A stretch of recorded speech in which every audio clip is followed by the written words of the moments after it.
मध्य प्रदेश विधानसभा के बजट सत्र के चौथे दिन मुख्यमंत्री डॉक्टर मोहन यादव ने राज्यपाल के अभिभाषण पर जवाब देते हुए अपना विकसित मध्य प्रदेश का विजन बताया। तो विकास को लेकर खुली बहस को चुनौती देते हुए आंकड़ों से विपक्ष पर तीखा वार किया।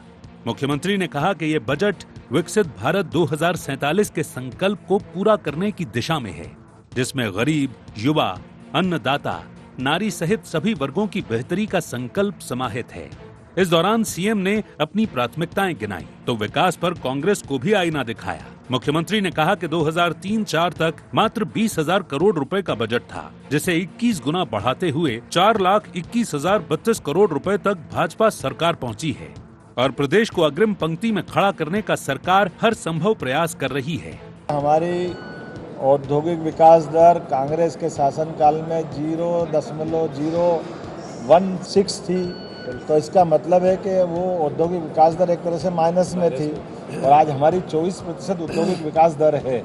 ये अपने आप में सबके सामने है। इसी प्रकार से एग्रीकल्चर ग्रोथ रेट भी हमारी लगभग 11% के आसपास जा रही है। 7 लाख हेक्टेयर सिंचाई का रकबा उनके टाइम था, आज 56 लाख तो हो गया और 1 लाख करोड़ हेक्टेयर तक हम पहुंचाने वाले हैं। तो ये विकास के पैमाने हैं जिस पे हमारी सरकार लगातार आगे बढ़ रही है। कुल बजट 1956 से लगा के 2003 तक इनका बजट 23,000 करोड़ का था और आज की स्थिति में हम 4,21,000 करोड़ का बजट हम लेकर सबके सामने आए। तो ये आंकड़े बता रहे हैं कि आखिरकार सरकार कांग्रेस ने क्या किया। तो ये इसका मतलब है कि ये विकास का पैमाना क्या होता है। और बिजली सरप्लस, सड़क सरप्लस, 5 मेडिकल कॉलेज, आज 30 मेडिकल कॉलेज हो गए।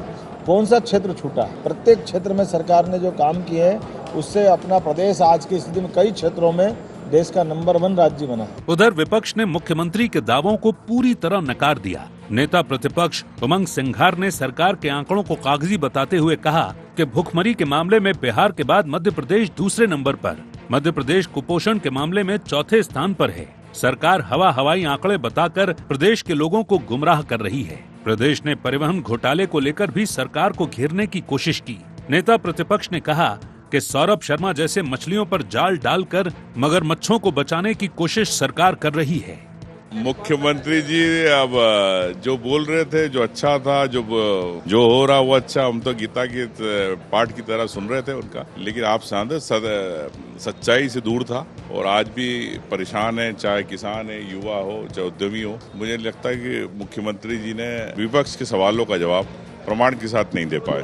परिवहन घोटाले को लेकर विपक्ष के आरोपों पर मुख्यमंत्री ने बताया कि अब परिवहन चेक पोस्टों पर मानव रहित व्यवस्था की जा रही है। इसे भी विपक्ष ने बैकडोर से भ्रष्टाचार का रास्ता करार दिया। सत्र के चौथे दिन पूर्व मंत्री भूपेंद्र सिंह और उपनेता प्रतिपक्ष हेमंत कटारे की जुबानी जंग पर भी जमकर सियासत हुई। पूर्व मंत्री भूपेंद्र सिंह के ये कहने पर उपनेता प्रतिपक्ष का पद संवैधानिक नहीं है। विपक्ष ने तंज कसा कि अगर ऐसा है तो फिर 2 डिप्टी सीएम किस हैसियत से बने घूम रहे हैं। ये राजपत्र का प्रकाशन है। इस राजपत्र में नेता प्रतिपक्ष का ही नोटिफिकेशन है, उपनेता का कोई नोटिफिकेशन नहीं है। तो ये पूरी तरह से फर्जी उपनेता बनकर घूम रहे हैं, प्रशासन पर अनावश्यक दबाव बनाने की कोशिश करते हैं। जहाँ तक उन्होंने फर्जी कहा तो फर्जी वो मुझे नहीं कह रहे हैं, वो फर्जी सचिवालय को और सचिवालय के हेड नरेंद्र सिंह तोमर जी जो हमारे विधानसभा के अध्यक्ष हैं, उनके निर्णयों को फर्जी बता रहे हैं। क्योंकि दिनांक 25 जनवरी 2024 को माननीय पीएस महोदय द्वारा मुझे उपनेता के तौर पर रिकॉग्निशन दिया गया, उसका पत्र है, सचिवालय से भी आप प्राप्त कर सकते हैं। दूसरी बात, उनके द्वारा मुझे बधाई भी दी गई, व्हाट्सएप संदेश भी है मेरे पास, उन्होंने मुझे बाकायदा बधाई दी। अब यदि इसके बाद भूपेंद्र सिंह जी जो थोड़े अनपढ़ नेता हैं, यदि वो ये बात कहते हैं कि ये फर्जी है, तो वो अपने विधानसभा के अध्यक्ष के निर्णयों को फर्जी बता रहे हैं। बजट सत्र में विपक्ष विकास और चुनावी वादों पर सरकार को घेरने की तैयारी में है, लेकिन सीएम डॉक्टर मोहन यादव ने 2003 से 2025 का अंतर बताकर विपक्ष को निरुत्तर बताने की कोशिश की है। इसके साथ ही उन्होंने अपनी सरकार का विजन भी सामने रख दिया है। देखना ये है कि सत्र के अगले दिनों में विपक्ष इस पर कैसे प्रतिकार करता है और सदन की जंग कहां तक पहुंचती है। Bureau report, IND 24।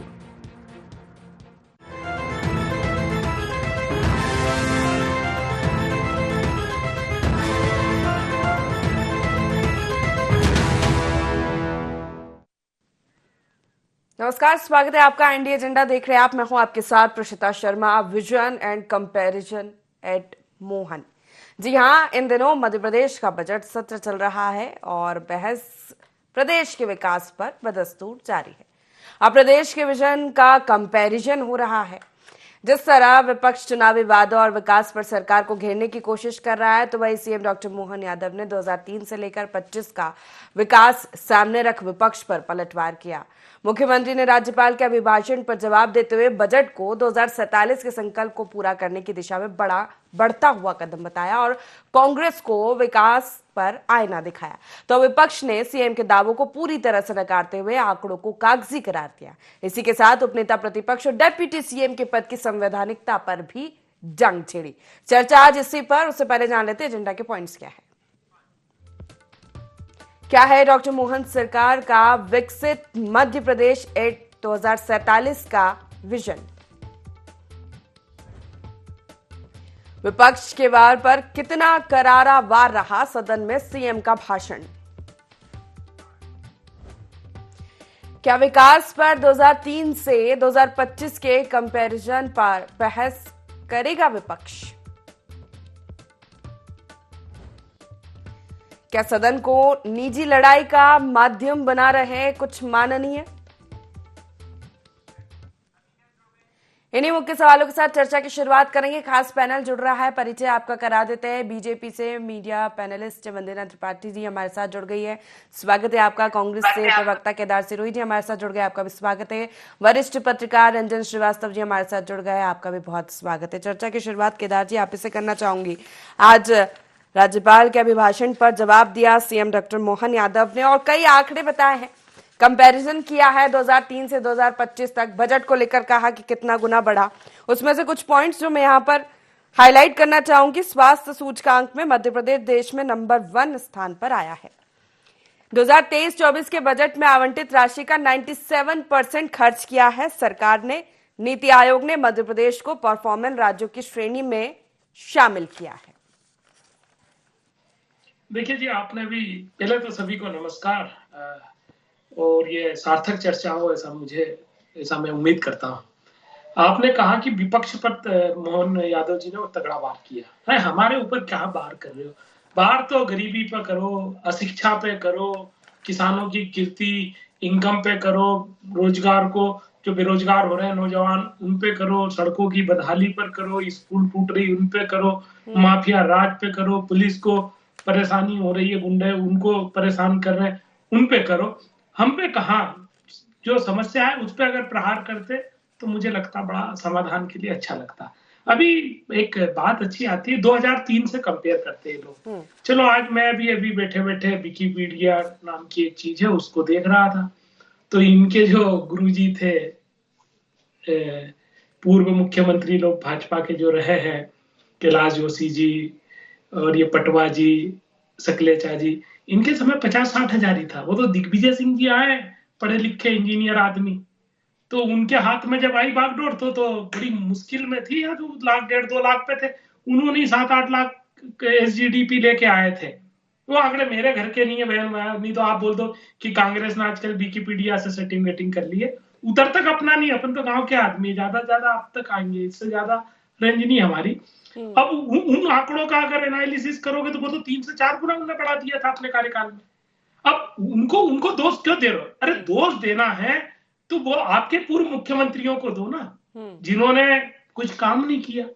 सवाल ये नहीं है बहन, कल भी बात हुई थी, आज भी मेरा ये कहना है, आप पीछे पर्दा मत डालो। आप इंटरनेशनल सबमिट करने वाले लोग हो गए हो, अभी तो इंटरनेशनल बात होनी चाहिए, इंटरनेशनल लेवल पर हमारा कंपेयर होना चाहिए भाई। जैसे शिवराज जी ने किया था कि हमारे यहाँ की सड़कें, तो मतलब वो अमेरिका जाके कहे थे ना कि हमारी सड़कों के आगे आपकी सड़कें कुछ नहीं लगती है, इससे ज्यादा चमकती है। तो ऐसा कंपेयर करो। अब आप इंटरनेशनल होगा। मध्य प्रदेश आज की तारीख में इंटरनेशनल एयरपोर्ट का हब भी धीरे धीरे बनने जा रहा है, ऐसा मैंने सुना है। विदेश से अब 48-49 लाख करोड़ का इन्वेस्टमेंट भी आएगा। तो अब हमारे को उस लेवल पर जाना पड़ेगा। यहाँ मत देखिए, अभी मैं जाऊंगा फिर स्कूल की बात करूंगा कि 30,000 बंद क्यों हो गई, प्रॉब्लम आएगी। मैं ये कहूंगा कि किसानों की जो आय है वो डाउन क्यों हुई। मध्य प्रदेश में इंडस्ट्रियल ग्रोथ जो 20 थी वो 19 से कम क्यों हुई। भाई मैं प्रश्न फिर पूछूंगा, सर्विस सेक्टर में प्रॉब्लम क्यों आ रही है। और ये सब इधर आ रही है तो रोजगार के लिए नौजवान लाठियां क्यों खा रहे हैं? अरे अगर मध्य प्रदेश में इतना सब कुछ है तो आपके कैमरामैन इतने परेशान क्यों हैं? मैं जब देखता हूं, जब मध्य प्रदेश से अलग अलग खबरें दिखाते हैं कि आज यहाँ पर भ्रष्टाचार की खबरें हैं, यहाँ पर पुल खराब है, तो यहाँ पर रोड खराब है, तो यहाँ पर किसान लाइन में लगे हैं तो किसानों को लाठियां लग रही है, अस्पताल में अव्यवस्था है, राजस्व विभाग में जाओ तो लोग खड़े हुए हैं, न्यायालय के बाहर जाओ पटवारी और उनके ऑफिस के आगे तो हर 8-15 दिन में खबर आती है कि पटवारी जी भी रिश्वत लेते पकड़े गए। स्कूल में जाओ तो टीचर नहीं है, टीचर है तो टेबल कुर्सी नहीं है, टेबल कुर्सी है तो स्टूडेंट की पुस्तक और साइकिल नहीं है। ऐसी बातें जब आती है तो उससे ये लगता है कि जो मध्य प्रदेश का खाका दिखाया जा रहा है, जो जनता को बताया जा रहा है, वो जो मीडिया में दूसरे राज्यों को बताया जा रहा, प्रोजेक्ट किया जा रहा, एक्चुअली जमीनी और धरातल जो है वो बहुत अलग है। हमें अभी आरोप प्रत्यारोप पे जाने की बजाय अगर हमने अभी समस्या नहीं संभाली ना तो जो अभी ये 5 लाख करोड़ का तो कर्जा हो ही गया, अब ये 5 लाख का अगले साल 80,000 करोड़ बोल लेंगे, 6 लाख करोड़ हो जाएगा, 7 लाख करोड़ हो जाएगा। ये 8, 9, 10 लाख करोड़ के बाद में जो मध्य प्रदेश की इकोनॉमी है ना बहन, ये 2047 की बात कर रहे हैं, 22 साल बाद की, ये 2030 में ही कोई काम की नहीं रहेगी। ठीक है, 10 लाख करोड़ का मतलब आप समझ रहे हैं ना। अब जवाब ले लेते हैं, अब कई सवाल हो गए। वंदना जी। देखिए प्रेषिता जी, एक कहावत है कि जिस थाली में खाते हैं उसी में छेद करते हैं, उसको परिभाषित करने का नाम है कांग्रेस पार्टी के नेता। जिस मध्य प्रदेश में बड़े आराम से अपना कारोबार, नौकरी, जितने आराम का जीवन जी रहे हैं, सरपट दौड़ रहे हैं रोडों पर, पूरे दिन बिजली मिल रही है, पूरे दिन जल मिल रहा है। जब दिग्विजय सिंह जी की बात हो रही थी तो बड़ी हंसी आ रही थी मुझे, क्योंकि दिग्विजय सिंह जी का जब राज था तब मुझे याद है कि कैसे घंटों घंटों लाइट की कटौती होती थी। मैं स्कूल में पढ़ती थी, बोर्ड के एग्जाम चलते थे, 11-11, 12-12 घंटे लाइट नहीं हुआ करती थी। ऐसे इंजीनियर मुख्यमंत्री मध्य प्रदेश को मिले थे जो मध्य प्रदेश में बिजली ही नहीं दे पा रहे थे। ऐसे इंजीनियर मुख्यमंत्री मध्य प्रदेश को मिले थे जो रोडें नहीं बनवा पा रहे थे, इतने गड्ढे कि अगर कोई सर्जरी वाला पेशेंट अगर चला जाए तो उसके पेट की टाके टूट जाए, इस कदर रोडों में गड्ढे थे। एक शहर से दूसरे शहर जाने में पूरा दिन लग जाता था। आज मध्य प्रदेश से दूसरे राज्य में जाने में जितना समय नहीं लगता। पानी के लिए हाहाकार मची रहती थी। और ये जिस प्रकार की बातें कर्ज और इन सर, तो इसीलिए जब इस प्रकार की बातें करते हैं तो बड़ी हंसी आती है, हंसी ही आती है, क्योंकि जिस राज्य में रहकर एक आराम का जीवन आप लोग जी रहे हैं और जिस आपके भी पार्टी के बहुत सारे ऐसे लोग हैं जो योजनाओं का लाभ भी ले रहे हैं, चाहे आयुष्मान भारत हो, चाहे कुछ गरीब तबके की बहनें होंगी कांग्रेस पार्टी की जो लाडली बहना का भी लाभ ले रही होंगी, केंद्र की जितनी योजनाएं हैं, आवास योजना है, उज्ज्वला योजना है, उसका भी लाभ ले रहे हैं, सारी योजनाओं का लाभ ले रहे हैं। उसके बाद भी पानी पी पी कर मध्य प्रदेश को कोसते हैं। एक बार भी विपक्ष इस भूमिका में नहीं आता कि ये कहे कि मध्य प्रदेश में वाकई में विकास हो रहा है, जबकि धरातल पर वो दिख रहा है। आपको बता दूं प्रेषिता जी, 2003 में जब इनकी पार्टी की सरकार थी तब 23,000 करोड़ का बजट हुआ करता था और 27,000 करोड़ का कर्जा। तो प्रपोर्शन में आप देखिए, उस जमाने में 120% ऑफ द बजट, और आज हमने 4,21,000 करोड़ पर बजट को ले आए हैं। हम पर कैपिटा इनकम हमने 9% इंक्रीज करी है पिछले साल की अपेक्षा। हमने बजट का जो पिछले साल का था उसका 97% यूटिलाइज किया है। आज इंडिया के जितने स्टेट्स हैं उसमें चौथे नंबर पर मध्य प्रदेश बजट के मामले में आ गया है। आज मध्य प्रदेश के हाईवेज देखिए, इनके जमाने में रोडों की क्या स्थिति थी। कुपोषण के मामले में मध्य प्रदेश को चौथे नंबर पर बता रहे हैं, भुखमरी के मामले में बिहार के बाद मध्य प्रदेश को दूसरे स्थान पर बता रहे हैं नेता प्रतिपक्ष। वही बात है ना प्रेषिता जी की नकारात्मक बिंदुओं को जनता के सामने पेश करना और कभी भी सरकार का धन्यवाद ना देना, इसका नाम है कांग्रेस पार्टी। पहले के कांग्रेस पार्टी के नेताओं में एक बड़ी अच्छी आदत थी कि कम से कम एक स्वस्थ राजनीति का परिचय देते थे, सदन में हंगामा तो करते थे पर जनता के मुद्दों को भी बहुत अच्छी तरह से उठाते थे। लेकिन आजकल कांग्रेस पार्टी का नाम है प्रदर्शन, आंदोलन और क्रांति। बस इसके सिवाय कुछ भी नहीं बचा है। नीतू पटवारी जी, उमंग श्रृंगार जी जैसे युवा नेतृत्व के राज में बस प्रदर्शन, प्रदर्शन और प्रदर्शन। किसी दिन इनके मंच टूट जाते हैं, इनके नेताओं की हड्डियां पसलियां ये तोड़ डालते हैं। इस प्रकार के इनके नेता हैं। ठीक है, इस पर तो कई बार केदार जी चिंता व्यक्त कर चुके हैं। ठीक है, ये मुद्दा नहीं है, जवाब लूंगी। रंजन जी से प्रतिक्रिया इस पर कि कंपैरिजन अच्छी बात है, कंपैरिजन हम करते हैं तो कमियां मालूम पड़ती है और आगे हम उनमें सुधार करते हैं। और जब बताया जाता है कि निरंतर अगर प्रदेश में विकास हो रहा है और नए पायदानों को छू रहा है तो ये गौरवान्वित करने वाली बात होती है, प्रदेश की जनता के लिए भी, हर किसी के लिए भी। लेकिन ये जो राजनीतिक कंपैरिजन है ये कब तक चलेगा? ये विकास की धुरी इस पर कब तक घूमती रहेगी? देखिए, दो पार्टी हैं रिश्ता जी, और ये जो पॉलिटिकल पंचिंग है वो चलती ही रहेगी। इसमें तो मुझे लगता नहीं कभी इसमें रुकावट आएगी। हर चुनाव में मैं देखता हूं कि जो दिग्विजय सिंह के काल के सड़कें हैं, बिजली नहीं होना, वो पोस्टर सामने आ जाते हैं। तो खैर, भाजपा का अपना स्टैंड है, वो सही भी हो सकता है, कांग्रेस भी करती है भाजपा खिलाफ। लेकिन जो बात बजट पे हो रही है तो मेरा मानना है कि हर सरकार का अपना विजन होता है, अच्छे से अच्छा करने की कोशिश करती है। 4 लाख करोड़ से ज्यादा बजट आ गया है। लेकिन जो भी अच्छी चीजें हैं तारीफ करनी चाहिए विजन की, और कोई क्वेश्चन नहीं करना चाहिए। लेकिन जब पूरा आप डॉक्यूमेंट पढ़ेंगे तो लगता है बहुत से ऐसे एरियाज हैं जहाँ पे काम करने की जरूरत है। एक बहुत छोटा एग्जांपल दूंगा कि बजट में ही लिखा है कि कृषि की तुलना में अर्थव्यवस्था के अन्य 2 मुख्य क्षेत्र, उद्योग तथा सेवा क्षेत्र की विकास दर धीमी रही है। हमारी सरकार विकास के तीनों क्षेत्रों में संतुलन बनाते हुए काम करने की कोशिश करती है। सरकार मानती है, सारी पार्टी मानती है कि जब कृषि के क्षेत्र से आप बहुत ज्यादा विकास नहीं कर सकते हैं, उनकी जरूरतों को पूरा नहीं कर सकते हैं, उद्योग को बढ़ाना ही पड़ेगा।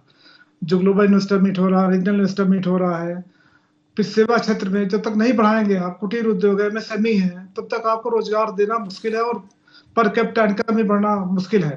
तो मुझे लगता है कि सरकार के सामने सरकार का डॉक्यूमेंट है, उसी को देखते हुए, तो एक पॉइंट बता रहा हूँ, बहुत से ऐसे पॉइंट हैं सरकार को देखना चाहिए, उस पर काम करने की जरूरत है।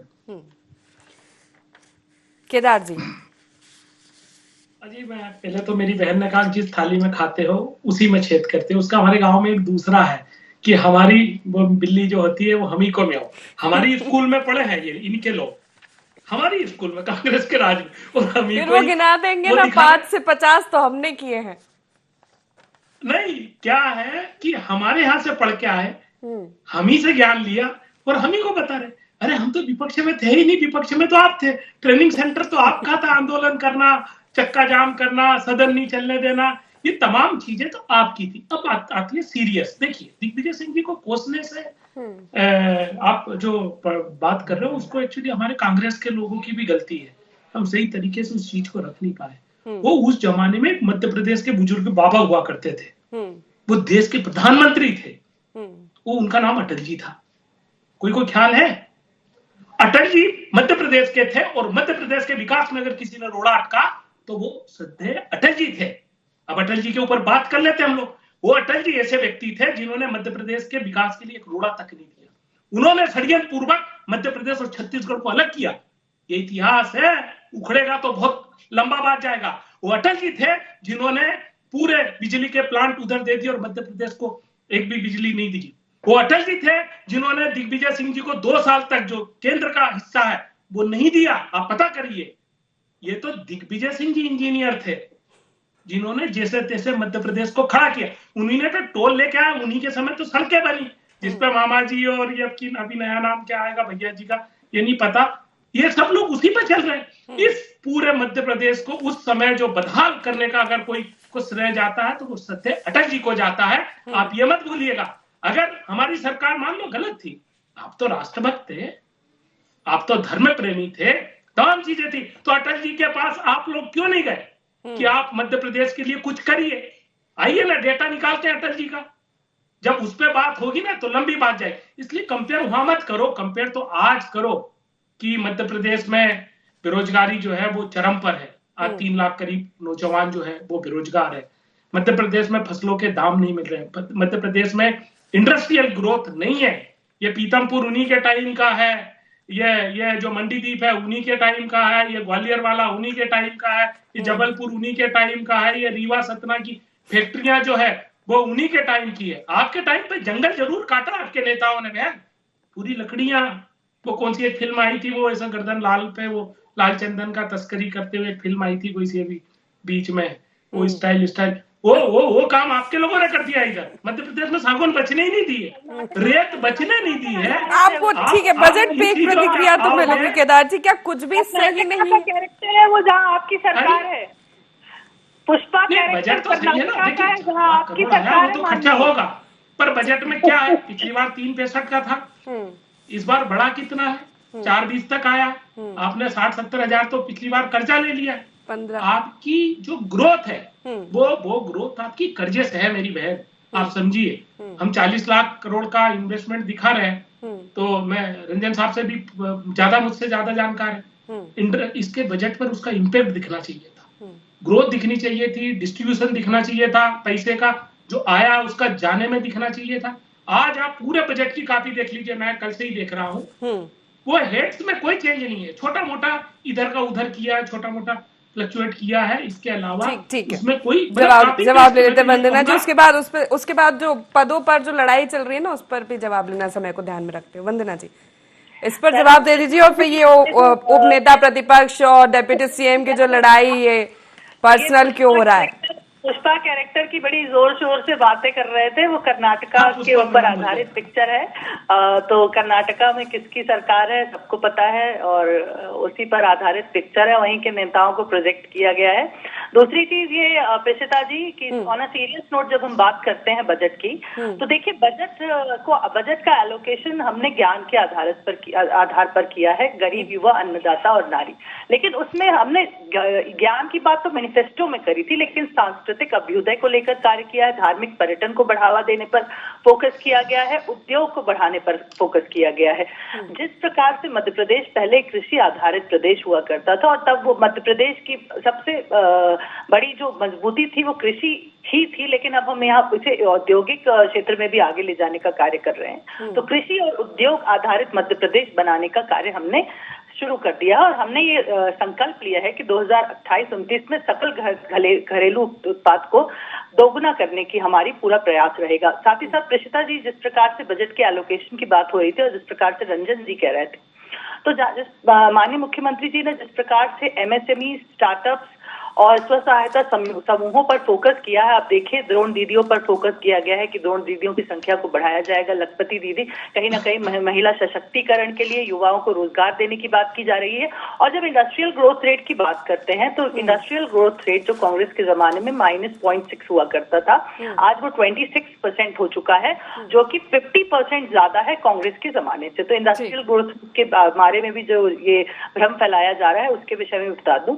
और प्रेषिता जी, जिस प्रकार का बजट बनाया गया है, जीरो बजटिंग पर जो आधारित, हमारा जीरो बजटिंग इंडेक्स पर आधारित जो बजट है, तो बेसिकली इसका जनता को एक टेक्निकली ये बात समझाना जरूरी है कि इस पर ये दिखाई देगा कि इस बजट को किस प्रकार से अगले 1 साल में खर्च किया जा रहा है, जिससे जनता को आउटकम्स दिखे। देखिए, जनता को जीडीपी, जनता को ये नहीं पता कि क्या इंडस्ट्रियल ग्रोथ रेट है, क्या जीएसडीपी है। एक आम जनता देखती है आउटकम्स, और आउटकम्स होते हैं हमारे इंफ्रास्ट्रक्चरल डेवलपमेंट। जिस प्रकार से हमने आरआईसीज कराए हैं, जिस प्रकार से हम उद्योग धंधे लगाने की बात छोटे जिलों में कर रहे हैं, हमने उसमें निवेश लाए हैं, कहीं ना कहीं आप देखेगा धरातल पर उसका असर आगे दिखाई देगा। जो पेड़ लगाया गया है, और जवाब दे दीजिए, सदन में पर्सनल अटैक क्यों हो रहे हैं? ये पद की बात, संवैधानिकता पर सवाल आखिर क्यों? उपनेता प्रतिपक्ष, डेप्यूटी सीएम। देखिए, उपनेता प्रतिपक्ष जिस प्रकार का बयान दे रहे थे और जिस प्रकार का इमोशनल ड्रामा कर रहे थे, और बड़ा मतलब एक मेलोड्रामा ही कह लीजिए उसे, किसने उन्हें ये सलाह दी है, ये मेलोड्रामा करने की आज उन्हें क्या जरूरत आन पड़ी? मुझे लगता है कि फिर से वही बात हो जाएगी कि प्रासंगिक बने रहना है कांग्रेस पार्टी को। अब कल बजट आ गया, बजट की प्रशंसा आम जनता कर रही है, तो कांग्रेस पार्टी को अपनी तरफ फोकस एनी हाउ खींचना ही है।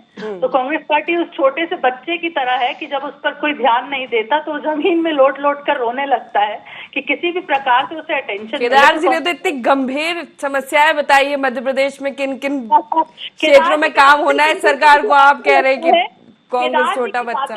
तो मुझे ऐसा लगता है फिर वो कहेंगे कि आप उन्हीं के स्कूल कॉलेजों में पढ़े हुए हैं। ठीक है, जो समय को ध्यान में रखना है। इसी पर छोटी सी प्रतिक्रिया केदार जी से, फिर अंतिम प्रतिक्रिया रंजन जी से लूंगी कि आखिर ये पर्सनल अटैक सदन में क्यों हो रहे हैं। केदार जी। नहीं, इसीलिए मैं मेरी बहन पर अटैक ही नहीं कर रहा हूँ, वहाँ गलत हो रहा है, वहाँ गलत हो रहा है। हम दोनों भाई बहन इसीलिए एक दूसरे पर अटैक नहीं कर रहे।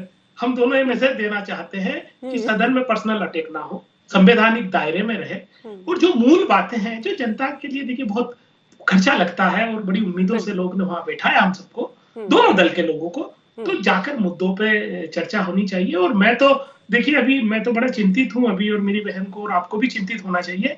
स्कूल में विधायक प्रतिनिधि बन गए, प्राइमरी स्कूल का अलग विधायक प्रतिनिधि, तो मैंने तो सलाह दी है कि प्रधानमंत्री कार्यालय का भी एक विधायक प्रतिनिधि बना दो। ठीक है, आखिरी प्रतिक्रिया रंजन जी से चर्चा को समाप्त करूंगे, समय को ध्यान में रखते हुए। रंजन जी। नहीं, अच्छा लग रहा है कि केदार जी बड़ा अच्छी भावना रख रहे हैं भद्रा जी के लिए। मेरी भी केदार जी के प्रति बहुत सम्मान की भावना है और बहुत अच्छे प्रवक्ता हैं। बहुत अच्छा लग रहा है। IND24 को बधाई इसके लिए। जहां तक देखिए जो पर्सनल अटैक का मामला है, तो जब भी गर्मा गर्मी हो जाता, देखिए जो भूपेंद्र सिंह जी का कहना था, अगर आप किसी को ये कहेंगे कि फर्जी पोस्ट है, तो डिप्टी सीएम भी फर्जी पोस्ट होता है ना, अगर देखा जाए तो वो भी संवैधानिक नहीं है। तो बोलने पर ध्यान रखना चाहिए। आप पर्सनल अटैक करिए, लेकिन पर्सनल अटैक में इतना सदन में है तो जनता के मुद्दों पर बात हो, प्रदेश के विकास पर बात होगी तो ज्यादा बेहतर होगा, और जनता को भी समझ में आएगा कि आखिर ये उपनेता प्रतिपक्ष डेप्यूटी सीएम क्यों चल रहा है। तीनों मेहमानों को बहुत शुक्रिया हमारे साथ इस चर्चा में शामिल होने के लिए। तो सीएम डॉक्टर मोहन यादव ने आज राज्यपाल के अभिभाषण और बजट पर अपना जवाब दिया। विपक्ष के वार पर तगड़ा पलटवार से माना जा रहा है, दावे किए हैं और कई फैक्ट्स बताए हैं और आंकड़े सामने रखे जिसे विपक्ष सिर्फ कागजी करार दे रहा है। हालांकि देखना होगा जो बजट आया अगले 1 साल में प्रदेश में इससे कितना विकास होता है। फिलहाल एजेंडा में इतना ही। बने रहिए IND24 के साथ। नमस्कार।